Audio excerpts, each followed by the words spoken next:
What is going on, everybody?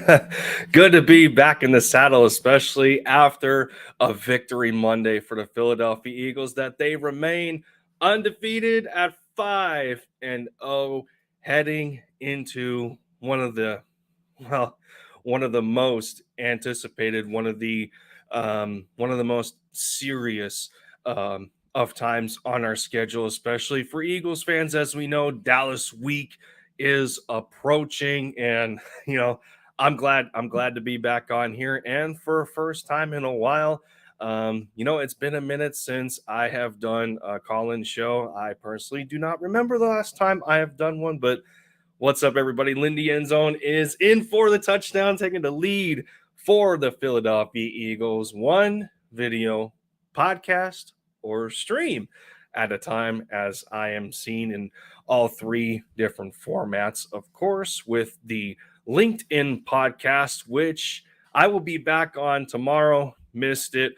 Missed doing it with my guy over there, Philly Jim, who I kind of hung out to dry a little bit there on the previous episode that happened last Tuesday. Like I said, if you follow me on Twitter, obviously I did not disappear for that matter, but Mrs. Endzone had some family down here, and they spent the week, and we were spending some time with them, and doing the usual, and but I'm glad to be back on here, talk some Eagles football, and us maintaining our undefeated streak after the victory against the Arizona Cardinals. That, well, the Eagles have not had much luck in winning football games there, as the Eagles have not won at Phoenix Stadium since 2001, and thankfully we were able to break that streak superstitiously, if you believe in that. But I remember going into today and some of the press conferences that were happening, and Sirianni had his, and that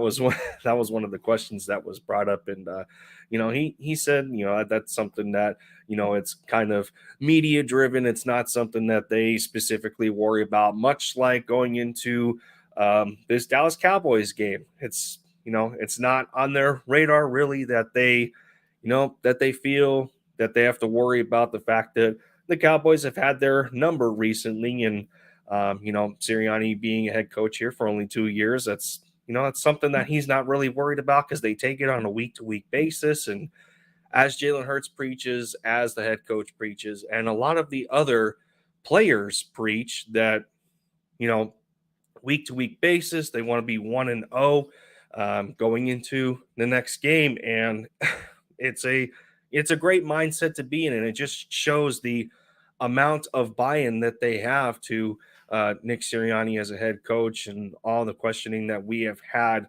last year going into his first season, and all the extra guys that he has brought along. And who would have thought we'd be undefeated going into this season?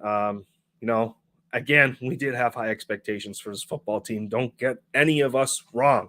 I myself had the team winning a minimum of 11 games, and either 11-6 or 12-5, trying to do the math off the top of my head for 17 games. But yeah, that's where I had them going into this season, and well, they are off to a great start. But without further ado, let me get the link into the comments here, and make sure I post it and pin it.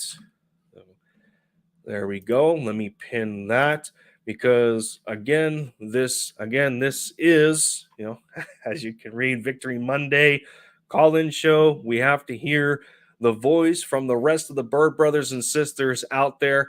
And while we get some into the studio, I have a statistics sheet that we can go over and talk about the game a little bit in general, and kind of lay out what set of mistakes that the Eagles have to correct going forward, because obviously, with the way that we played, and once we go over the statistics a little bit, the way that the Eagles have played we can't afford to make similar kind of mistakes against the Dallas Cowboys football team that, well, under Dan Quinn, again, for really what is the second year in a row, with the addition of Micah Parsons and company, that this defense is not the same as it's not the same as it was, especially that year that they were, on multiple levels, that they were historically bad, and Dan Quinn has done a fantastic job for them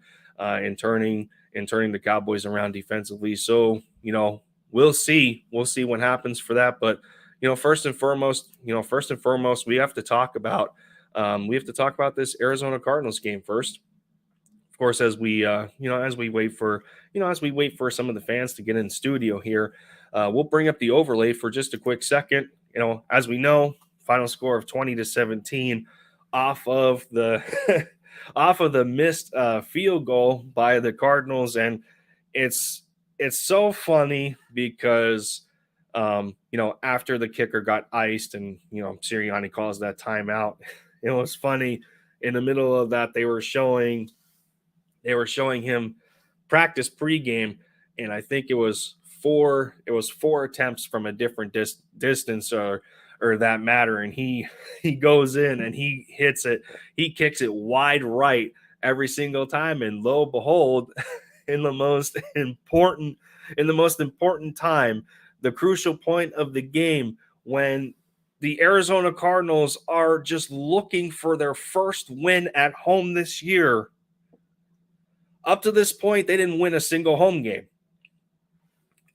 And, well, he missed. Like, okay, you seen across the social media space, and I think it was a Snapchat that was posted to Twitter, and I seen it, and a gentleman had a box fan.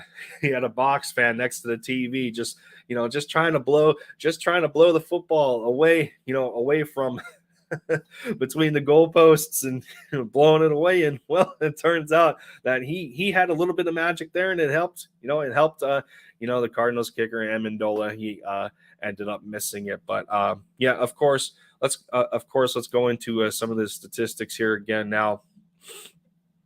This was one of those grit and grind games. For whatever reason, neither quarterback really had success in throwing the football.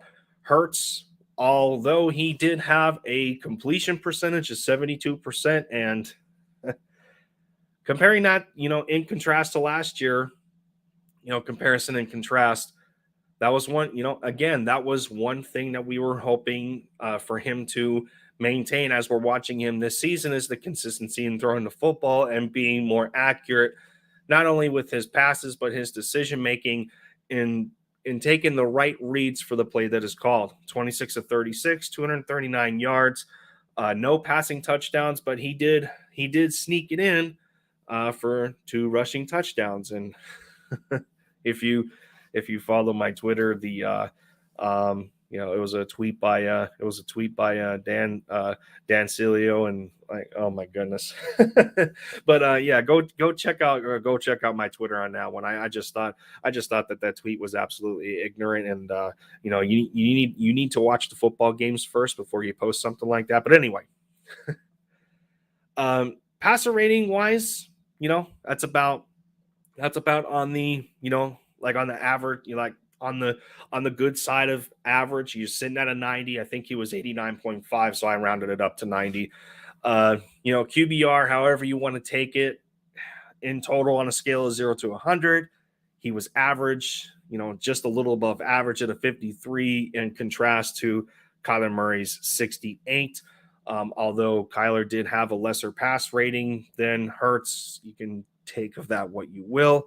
Again, completion percentage 72% on 6 yards per pass. And yes, I did want to stress that like I said, while the completion percentage is pretty high in this case, and Kyler wasn't too far behind as well, but while he had a completion percentage of 72%, again, they're not going very far. 6 yards per pass a lot of a lot of the short game was going on. We were seeing tunnel screens, we were seeing bubble screens. Not a whole lot, not a whole lot to stretch the field, especially especially when you upgrade your weapons and you have an AJ Brown, and you get Dallas Goddard the way that you did, how active he was, Devontae Smith, and as it says on the screen here, on 21 receptions, they're combining for 214 yards. They're averaging over a first down a reception. While that sounds great on paper, again, there's no element of opportunity for explosive plays to really stretch the field and put the defense in a bind, and the Eagles just weren't able to do that. A lot of their play calling was conservative. It's almost as if they didn't want to test the Cardinals secondary. Maybe there, I truly don't know where the intimidation was, to the point where I didn't necessarily, I wasn't all too concerned with them defensively, other than getting a couple of pressures on Jalen Hurts, where Hurts took 2 sacks. Kyler ended up taking one. Hassan Reddick got in there. It was a crucial play. Hurts, I believe, was taking coverage. I think he was taking coverage sacks. As we know, during the game, the offensive line was getting banged up. We lost Jason Kelsey, and I was holding my breath. Our Lord and Center goes down, and I'm like, no, Jason, please, no. I couldn't stomach seeing that. I could not. Jason's going into his last year. The last thing I wanted to see is something like that happen. But thankfully he comes back. He comes out there. You watched in the victory speech by Sirianni, if you were able to catch it. He's calling Kelsey an effing warrior, and all this and that, loving the energy. And that's what we have known Jason Kelsey to be.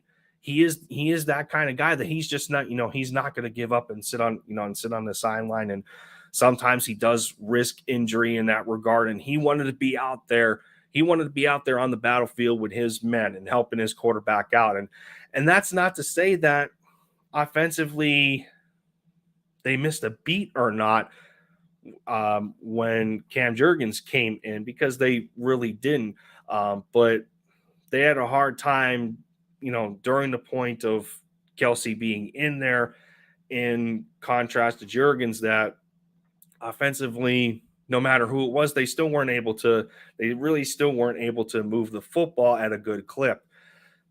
So you saw that. You saw the loss of Landon Dickerson for a little bit. He was questionable to return with something going on with his leg.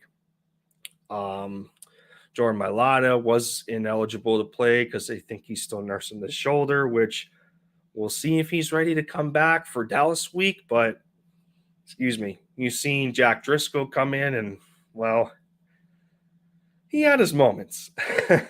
He had his moments. There was a lot of plays to where Hurts could have made something happen had there not have been pressure from the blind side. Driscoll was getting beat in that combination between him and Suo-Opeta on the field at the same time. I don't know if the communication was not on point, or these guys were just getting out finessed by the edge rushers, but that's the way it looked. And then excuse me. And then if you look at it, we'll bring up the statistics here one more time. If you look at it in terms of penalties, both teams weren't penalized all that much. And again, all 5 penalties combined between both teams here were offensive, I believe. I believe the Cards got flagged for a hold, and they got flagged for a false start. Which that false start, I think, came off of one of the crucial drives that Arizona was trying to march down the field in the fourth quarter, and they got flagged for false start. It kills their momentum, so now they have to reset. But eventually they still had a chance to tie the game, and well, we already know the story. But in terms of the Eagles having 3 penalties and it totaled out to 30 yards, well, most I believe all of them were holding calls, especially when you go back and you look at some of the drives. You notice that they had a crucial holding penalty, and it was on Suopeta, which was an absolute momentum killer. And those penalties alone were the biggest difference in how efficient the Eagles were in the red zone. Again, 50%. You don't want that. You get yourself into the red zone for opportunity to score touchdowns. You got to cash those in. And if the Eagles go at least 3 for 4, we could be looking at a different ball game here. You would have that extra cushion. Your backs aren't going to be against the wall. Just that extra sense of security to know if you were able to cash at least one of those extra trips in, going to a 4, just being able to get into the red zone 4 times on 9 drives. That's a pretty good percentage there. But nonetheless, again, when it's only a margin of victory by 3, the Cardinals are only able to get there twice. They score once. Excuse me. One of the biggest difference makers here is that, well, Eagles defensively were not able to stall drives out against the Cardinals. Arizona was better than 50% on their third down conversions, being 8 of 14. The Eagles were only 6 of 13. Yeah, that's a little under 50%, but that's not, overall, that's not going to cut it. And again, that's something that correlates into the penalties that, they were guilty of committing, with most of them, with all of them being holding penalties. And then again, you look across the board on the Cardinals side of the sheet here, and you see that there's a lot of similarities into how these two teams played each other. One of the biggest differences is that, well, the Eagles dominated for the most part in time of possession. I believe, you see 34-39 to the Cardinals, and I'll bring it up for a quick second here. The Cardinals' time of possession was only 25-21. So the Eagles ended up possessing the ball an extra 9 minutes, but because you're not able to kill these drives by the Cardinals, again, it almost doesn't matter how long you have the football if you're not able to score when it is in your hands. Both teams had 9 total drives. The amount of plays they had were about the same, with a difference of 2 between them. Total yardage was very similar. I mean, across the board, you're seeing a lot of similarities here. Nobody between the two teams was exactly dominant. There was sloppiness on both ends. The Eagles stalled out at the wrong times in this game to even allow it to get to the point where the Cards are a field goal away from tying this game, and well, you had a miraculous miss save your record in remaining undefeated, and you go into an even bigger week aside from your last matchup, Sunday Night Football at the Linc against the Dallas Cowboys. So again, I'm not sure. There's not a whole lot of communication going on in the comment section right now. I believe that link should work. Again, this is a call-in show for Victory Monday. Aside from me, talking is deaf here. With everything that I'm showing y'all. We got to hear from the people. We got to hear from the Bird brothers and sisters. So, let me know y'all's thoughts. Come on the stream or in the comment section. Let me know y'all's thoughts on this game as well. and what it means going forward for the team, uh, especially the fact that, well, you know, defensively wasn't very great. But they did their job, and they did their job in terms of, well, preventing the Cards from getting over 20 points. They only about mustered 17. It would have been 20 had their kicker not missed for what was the fifth time in a row after practicing 4 attempts pre-game, which was, again, it was pretty funny. But nonetheless, we'll go back. We'll go back to this once more and go over a couple of more things here. Again, the similarities continue. Yards per carry in terms of the run game. Both teams had a decent day running the football, but the quarterback was in part. The quarterback had something to do with that for the squad on both sides, especially when well, especially when Kyler Murray averages 10 and a half a clip with only 4 scrambles, getting 42 yards off of it. And that's when the Eagles defense was just discombobulated at the wrong time. But again, you have your pound the rock type of guy. You have your pound the rock type of guy in Jalen Hurts, who, again, 15 carries for 61 yards, two of those, two rushing touchdowns, his only 2 touchdowns of the game. But of course, they were QB sneaks when you're on the goal line. And with the offensive line that you have, and some some extra push behind you, it's gonna be easy to score the rock and get it across the pylons there. So, but nonetheless, again, it's another game where Hertz has at least 15 or more carries. Do you want to limit that? Yes and no, but of course, on a game-to-game basis, it is going to vary. Miles Sanders himself with 15 carries for 58, averaging 3.9. Kenny Gainwell had 3 carries for 20, averaging 6.7.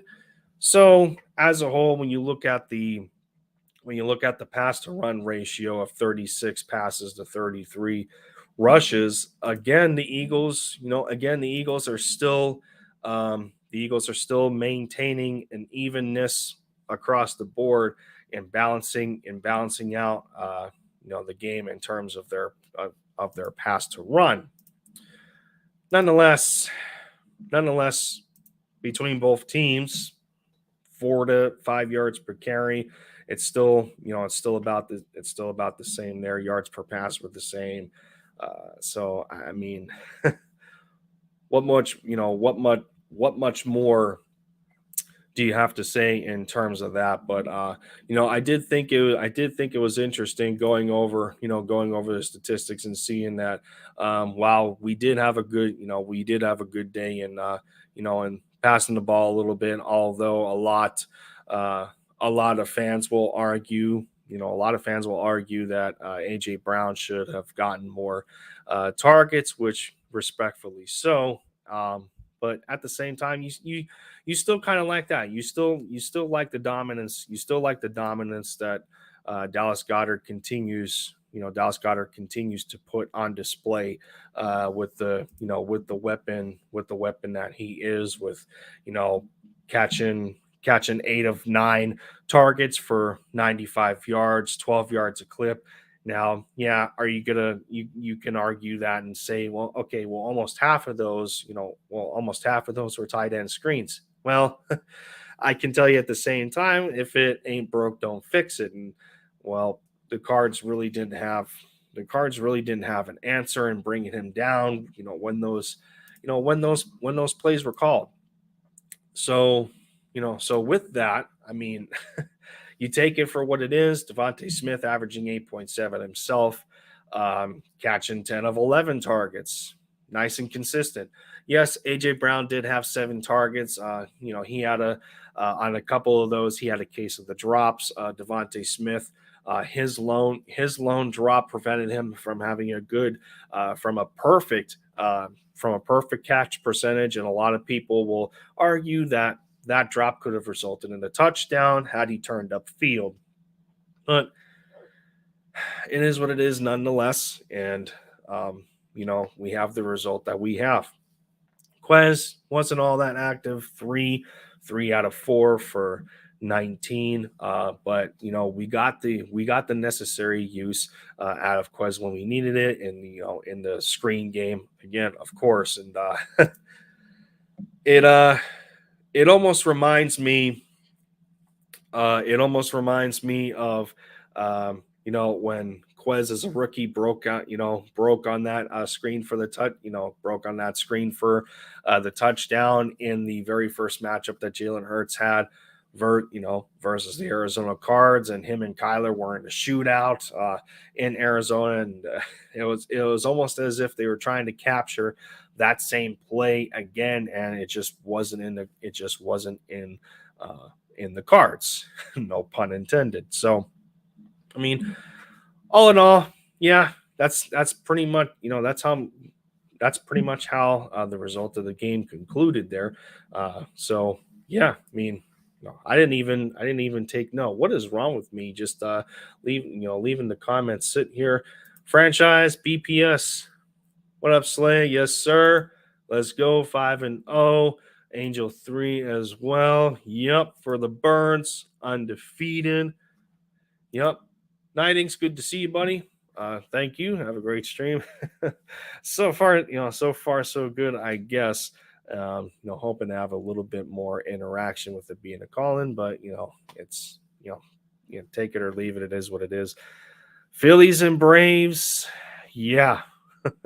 All I can say to Phillies fans is good luck. Well, hence the cap, hence the cap there. But in terms of baseball with the Phillies fans, I hate to tell you, but I said this from the very beginning of the season. The Braves were going to win the division for the 5th year in a row, and well, Mets were going to Met, but at the same time, us and the Mets had finished with the same record, and the Mets kind of collapsed in the wild card against the Padres. Take it for what it is for them. They had a great season. They did have a great bounce back season after the year prior only winning 77 games. So you gotta give your respect to the Mets, but nonetheless, defending World Series champs, 5 years running, we own the division, and yeah, best of luck to the Phillies. Y'all have to face Max Fried tomorrow, so we'll see how it goes. Braves locked up Spencer Strider, that young fireball stash that he is, his nasty fastballs and all of that. So I think, and me looking into it, if the Braves end up advancing, because I know that the Dodgers now have to face the Padres, but I thought it'd be pretty funny for again for the Braves and the Dodgers to meet in the champion, in the NLCS, and be funny for Freddie Freeman to face his former team on the opposite side of the fence, and while he was battling with us against the Dodgers last year, it'd be funny to see him battle against us in the same series to find out who is going to go to the World Series. But yeah, again, best of luck to the Phillies. They were at one point they were in a position where they were just losing too many games, and they bounced back from adversity with the loss of Bryce Harper and him coming back at the right time, and help out Kyle Schwarber and all that. So yeah, we'll see. Good luck, Phillies fans. But I got the Braves winning again. So, I mean, it's obviously no surprise with that one. No. Braves are just too good. Braves are just too good.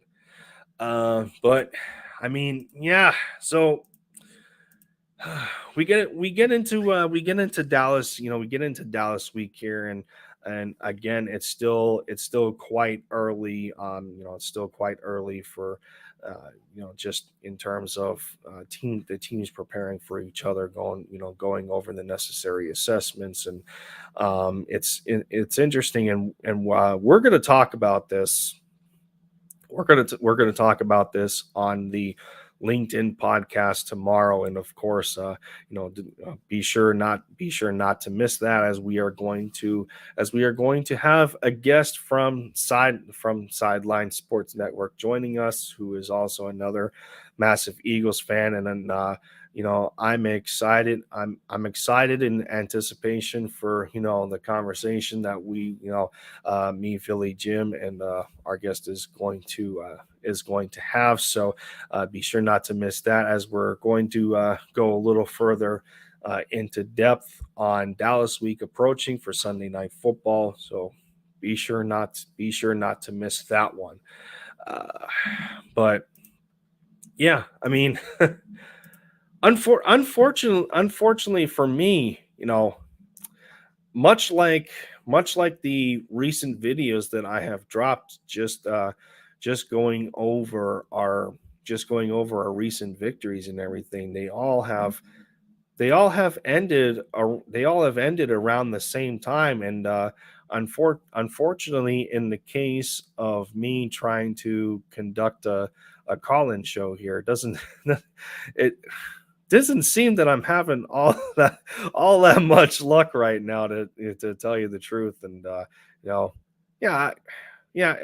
What I say I was hoping to get at least a couple of people to come in. Yeah, sure, to help extend the conversation. But sometimes it's the way sometimes it's the way it goes. And but yeah, I mean, most of the material I had on me was for the case of the victory that we have had over the Cardinals. So yeah, with that, if I'm not going if I feel I'm not going to get the traffic, if I wasn't going to get the traffic that I was hoping for, I mean, I don't mean to cut the stream short, but I don't want to I don't want to leave anybody hanging, and listen to me babble about a bunch of other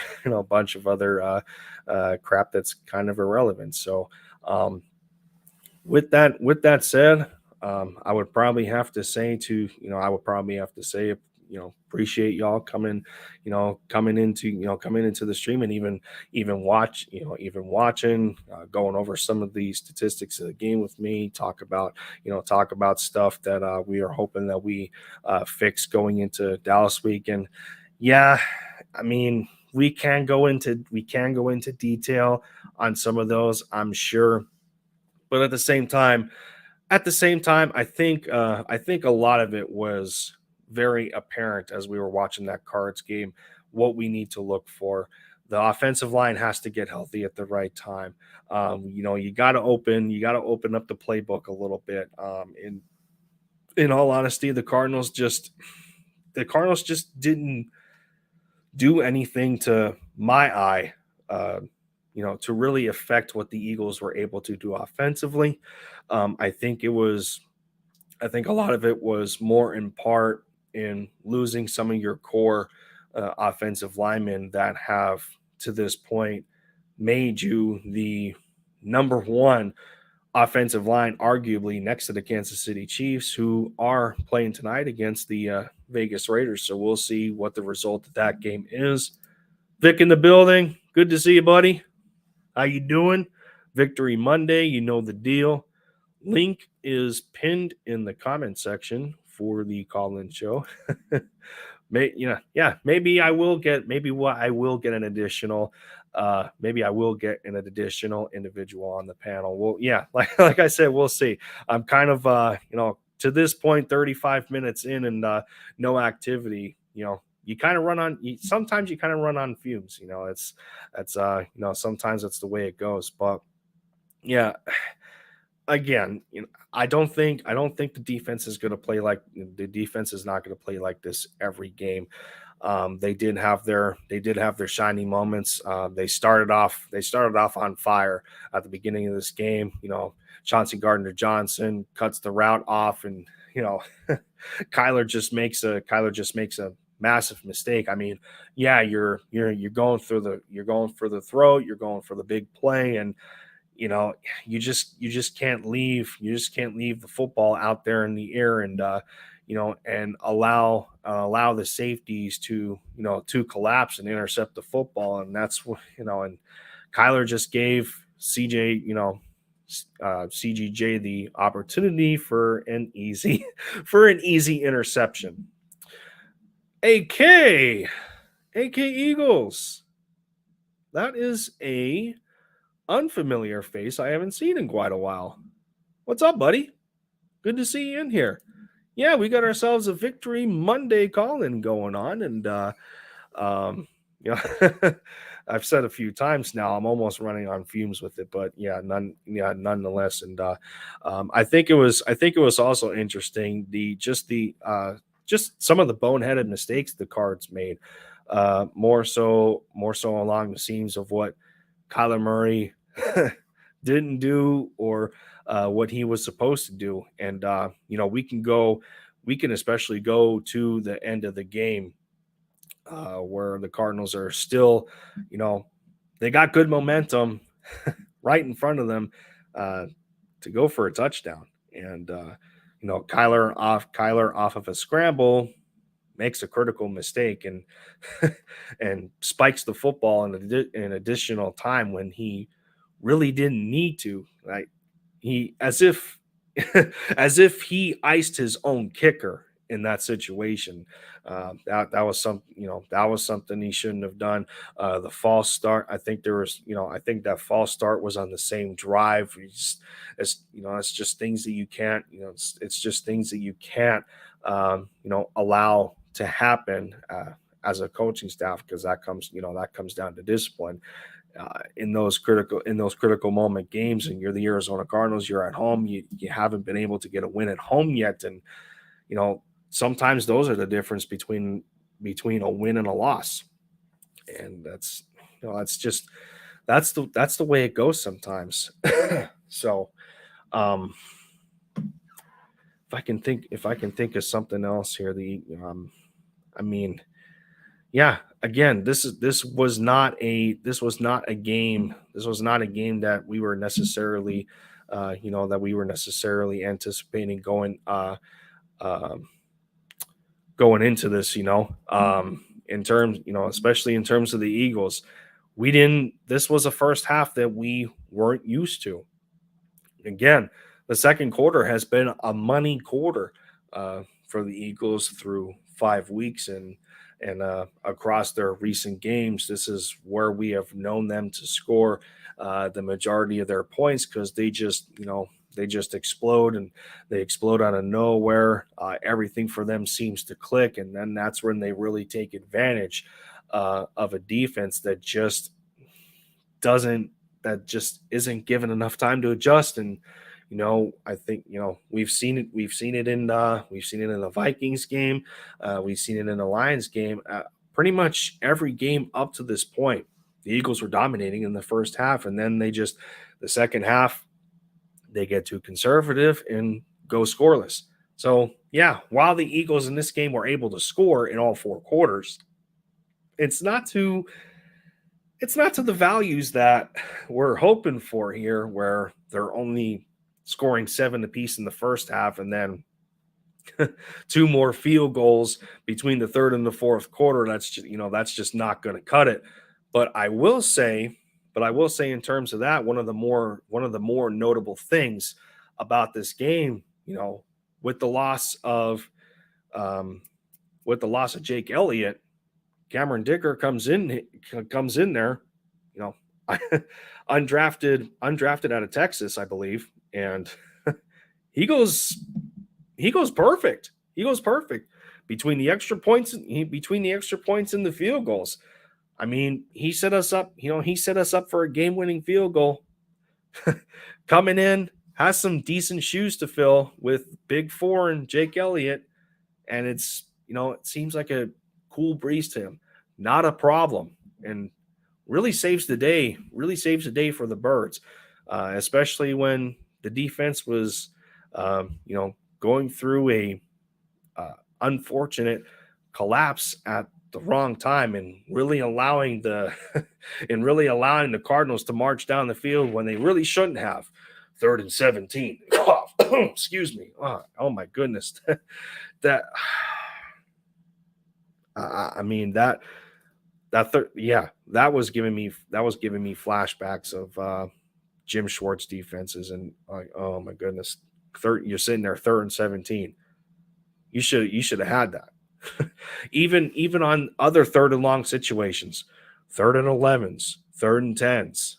I mean, again, you go back to it. The Cardinals were 8 of 14 on 3rd down. That's what kept Arizona in this football game. When you're able to get yourself out of a sticky situation, especially in 3rd and longs, and again, that 3rd and 17 as an example, when you can go better than 50% on your on your 3rd down conversions, not a great recipe right there. If you're the Eagles defense, that's not a great recipe, because you're just giving the opposing team chance, extra chances. That can't happen. What do you think is going to happen against the Dallas Cowboys if you allow them to go 8 of 14 on 3rd down? The Eagles in this game were lucky that Arizona had only 2 red zone trips. You can bet that Dallas could very well have double that. And if they're going even better than 8 of 14, that may be a wrap. I hate to say, but that may be a wrap. So, this is when it comes down to it, you can't have a lot of similarities like this between what the Eagles and Cardinals went through. You can't allow this to happen against a better football team. You got to call it. Yeah, we're going to call a spade right now. The Dallas Cowboys are a better football team than the Arizona Cardinals. You can't afford stuff like this to happen. Absolutely not. 3rd down conversions. If they double their red zone trips and have a better efficiency, both teams having nine drives apiece, and yet we realize the Eagles in time of possession had the ball 9 more minutes, and we're still able to only score 20 points, especially at home. Dallas Cowboys are coming to the Linc, and you put that kind of performance on, your fans are not going to let you hear the end of it.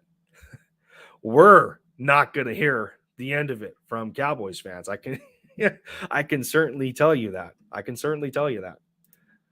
AK saying, oh, yeah, I know. It kills me too sometimes, because I would love to be a lot more consistent. I would love to be a lot more consistent with my channel. And, I'm watching a lot of others grow tremendously while I'm kind of stagnant. Yeah.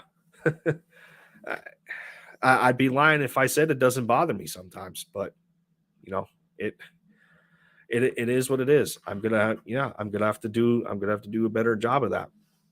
But yeah, I wanted, like I said tonight, I wanted to do something different, because I know I haven't done a call-in show, and I haven't done a call-in show in quite a while, and to this point, really the only communication that I've been having with other Eagles fans is either on Twitter or in Discord servers, stuff like that, or guys that send me some highlight videos, Twitter Spaces. So I'm like, okay, I'll do a call-in show, because I haven't had one in quite a while, and 45 minutes in, I haven't had much luck to this point. So, but it happens. It happens. It happens sometimes. Midnight's Anthem. Yes. Victory Monday. 5-0.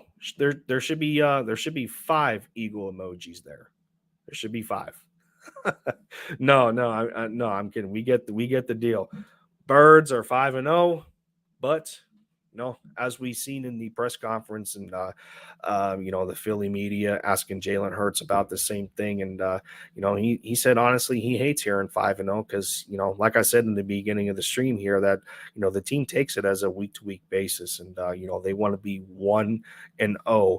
They want to be 1-0 at the start of a new week. So you did fix it. You did fix it. There you go. There you go. So I think to this point, 15. Well, I'm kind of premeditating on when I'm going to finish the stream, but I have no idea. So I capped it at an extra 15 minutes to an hour. But I think it is only fair to this point as we look forward into the Sunday Night Football matchup against the Cowboys. And it seems that the early spread for this game, the Eagles at home are 5-point favorites. Interesting, right? Pretty interesting. 5-point favorites. They're not okay. So it looks like they're not expecting this to be a high scoring game. The over under right now is set to 42. I don't know. That's an interesting one to me because from an offensive standpoint, the Eagles should be capable of scoring at least 28 points. I know how good of a defense the Dallas Cowboys have. But I will bring this up. Let me go to my tweets here. Aha. So think about this. Think about this in terms of the Dallas Cowboys. Y'all ready? Think about this. Okay, so I tweeted this earlier. I see some Cowboys fans talking about, boasting about, oh, Dallas has 20 sacks to this point through 5 weeks and yada, yada, yada. Okay, all right. Let's add a little bit of context there. Entering week 5, the Cowboys offensive line rankings for opposing teams on the Cowboys schedule. The Cowboys have played the 6th, 13th, 16th, 25th, and 31st ranked offensive lines. 2 of those 20 sacks came from the 6th best offensive line through week 5, which is the Tampa Bay Buccaneers. And, well, that was the Cowboys' only loss. So interestingly enough, the Eagles have beaten all of their matchups through week 5.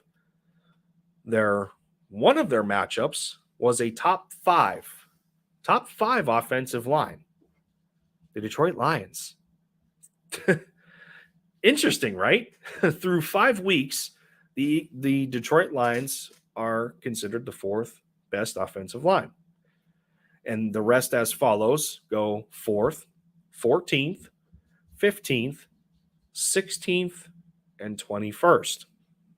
Respectively, through 5 weeks, the Eagles' offensive line ranks number 1 in, well, a relative tie with the Kansas City Chiefs. Dallas comes in just outside the top 10 at 11th. Well, there you go. Of course, in terms of this matchup, I don't think it's going to mirror the result that the Eagles had in terms of versus the Arizona Cards of what we just witnessed. I don't think it's going to be that I don't think it's going to be that kind of game. Excuse me. But depending on which quarterback the Eagles face, what I do expect to happen, and if it ends up being Cooper Rush, which, well, if we're being honest, I don't think the Cowboys are going to want to kill their own flame right now. And what I mean by that is ever since Cooper Rush came in for an injured Dak Prescott, the Cowboys have not lost yet.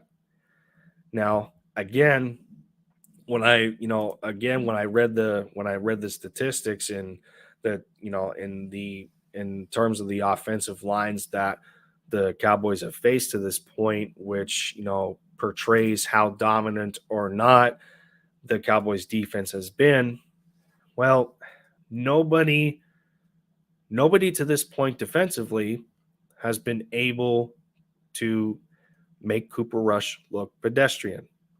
And if you can take into consideration that the Cowboys are close to being a top 10 offensive line, the Eagles' defensive line this year is frankly a lot better than it was last year when we faced the Cowboys. Because in those matchups we did not have Brandon Graham. We did not have Jordan Davis. Fletcher Cox was having a bit of a down year. Javon Hargrave was, at a lot of times Javon Hargrave was kind of by himself. And now you look at the difference between last year and this year. That's in addition to the upgrades that the Eagles have made at the linebacking core.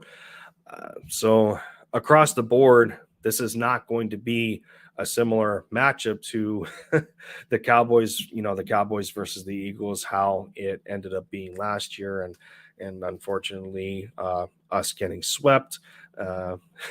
Take of it what you will in the second game when the Cowboys ran the score up against the Eagles practice squad, since we were preparing for Tampa before we realized we were going to get slaughtered. But again, that's not the here nor there.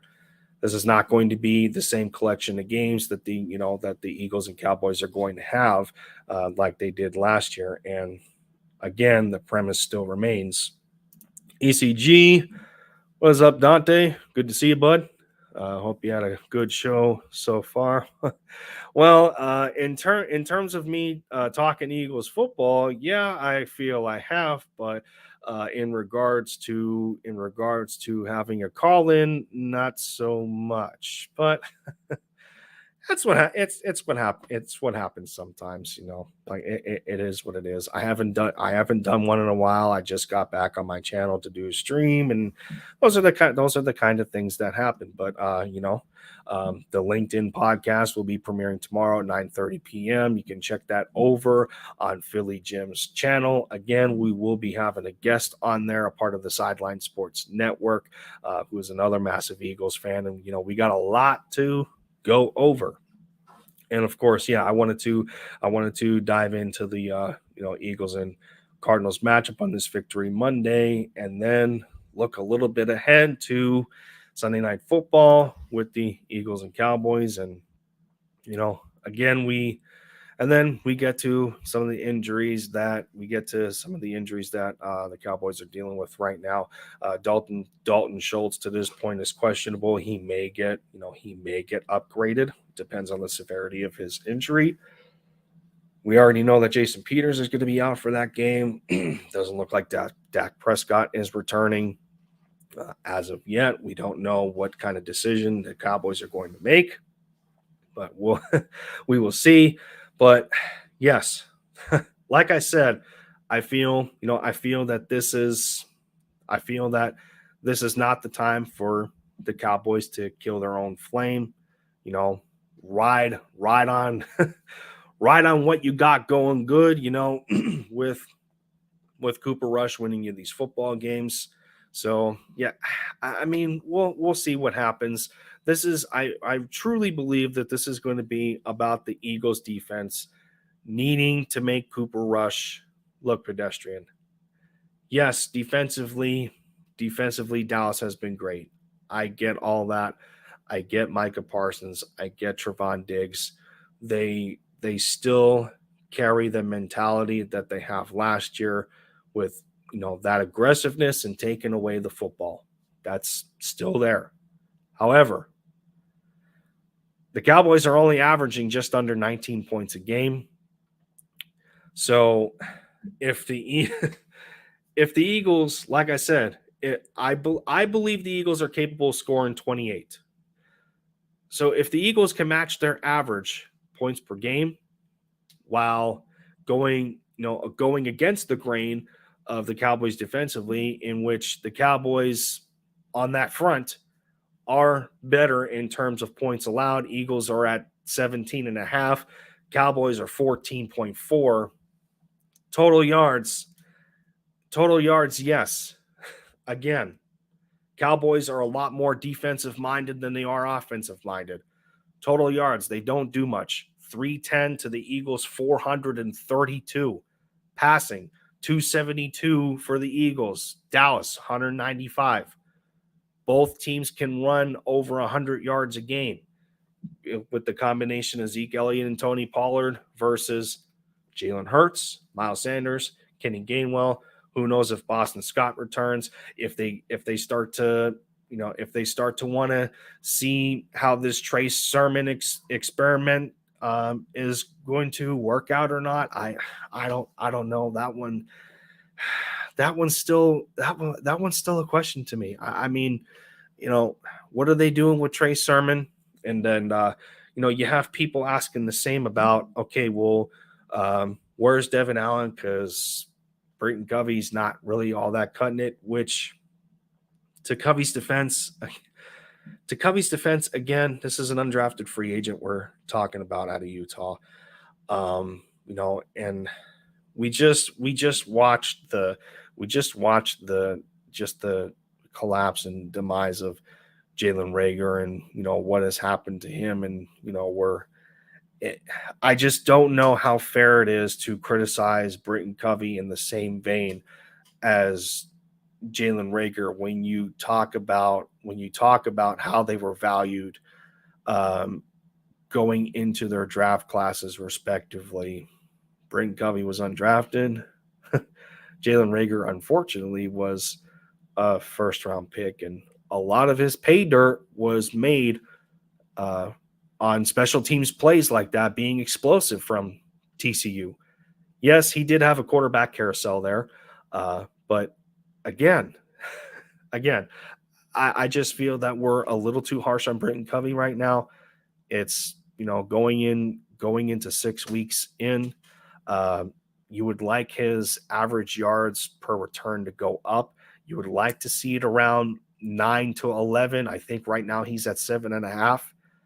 At least we're not in a situation anymore where we're just fair catching all the time and and really not try to get any extra yardage off of the return of the punt. So I'd rather have something over nothing, and I don't know. That's how I feel about that. Yards allowed, the Eagles and Cowboys are about the same, anywhere from 320 to 340. Passing yards, they're both pretty good in terms of not allowing the quarterback to throw the football. They're both under 220. Rush yards allowed, Eagles are a little bit better in the run game. Although both teams do allow over 100 yards rushing. Eagles are at 105, but that's something that we have known Philly to be pretty darn good in over the years in terms of run defense. So that's not really all much of a surprise to me. Dallas, you can run on them a little bit. 118, it's still a respectable number, but nonetheless, yeah, that's the situation that we are in going into Dallas week. We know, we know what's at stake, and yeah, we'll see what happens in terms of that. But yeah, I won't keep you guys much longer. Dante saying, I wouldn't want to come back either if I was Dak. Rush is doing well. Yeah. Yeah. Leave it, leave it to Jerry Jones to say crap that's just that just goes against Dak and his return and everything. It's just funny. That's funny. Miles is in the top five. Miles is top five in rushing yardage. Yes, he is. And this is that's one thing I heard. That's one thing I heard today too, is that Miles should have ran the ball. Miles should have got at least 20 to 25 carries against the Cards. And I thought, no, no, that's not how it, that's not how it works. That's not how it works necessarily in, the philosophy of what the Eagles is. They're a running back, they're a running back group by committee. They have multiple players that can hurt you with their legs, especially the quarterback. And just because we've seen career highs for Miles in that game against the I think it was, what was it, against the Minnesota Vikings. I need to fact check myself here, but I believe it was against the it was the Commanders. Yeah, I had a feeling in the back of my head that it was against the no. What's wrong with me? It was the Jags. What is absolutely wrong with me? How did I forget that already?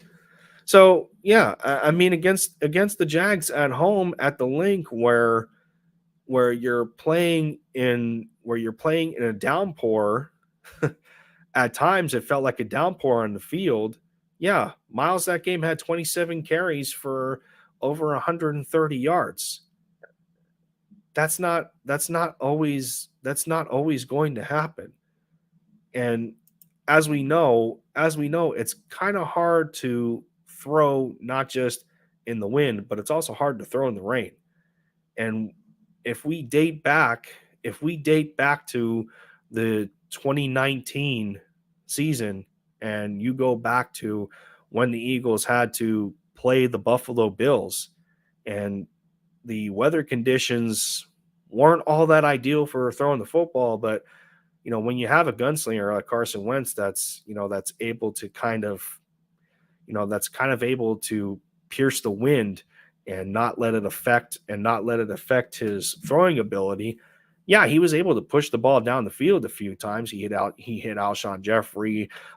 He hit Alshon Jeffrey on a bit of a deep throw. He had a couple of intermediates that game.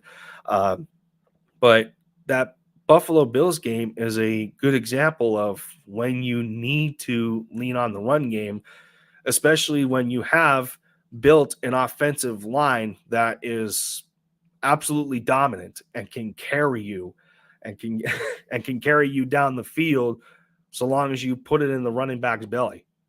And that's what Miles Sanders was against Jacksonville. And ECG Dante should know that very well. And the Jags obviously weren't able to stop Miles Sanders that game, but as it goes for anybody, who has a bit of an understanding on how that works, is wind and rain are two of the biggest enemies in terms of throwing the football. And again, that Buffalo Bills game, what was Miles Sanders and Jordan Howard able to do? Miles Sanders had a big breakaway run for a touchdown that game, and you were able to use Jordan Howard and punch it up the middle for multiple runs of chunk yardage that give you second and short and third and short opportunities. That's what that's what it needed to be against the Jaguars. That kind of game is not going to happen every single time. So, I mean, to this point, 15 carries for Miles is about what he gets on average. And this isn't the 2020 season where we're seeing him get only 9, 10, or 11. He's getting the ball a respectable amount of times. But you have to understand that your quarterback is just as lethal with carrying the football, so long as you make smart decisions of knowing when to and when not to run, give it to Hurts to scramble. And if we remember, against the Cardinals, I mean, they were at one point they were missing 3 of their starting offensive linemen between Kelsey, Dickerson, and Jordan Mailata wasn't there for the whole game. So when you go into that game and the majority of the pressure at times is coming on Hurts' blind side, he needs to elevate his pocket presence there and know when to bail or when to shift himself in the pocket so he can make a throw. And a lot of those are cases where he's going to scramble. So to have a balance between him carrying it 15 times when it was necessary and to still give that same amount to Miles Sanders and sprinkle in a little bit of Kenny Gainwell, there's nothing wrong with that, because you still had a balance into how many times you ran the football and how many times you passed it. And unfortunately, based on how the Arizona Cardinals were playing you defensively, not only did your play calling dictate that, but I guess the Cardinals dictated that at the same time. So sorry about that, y'all.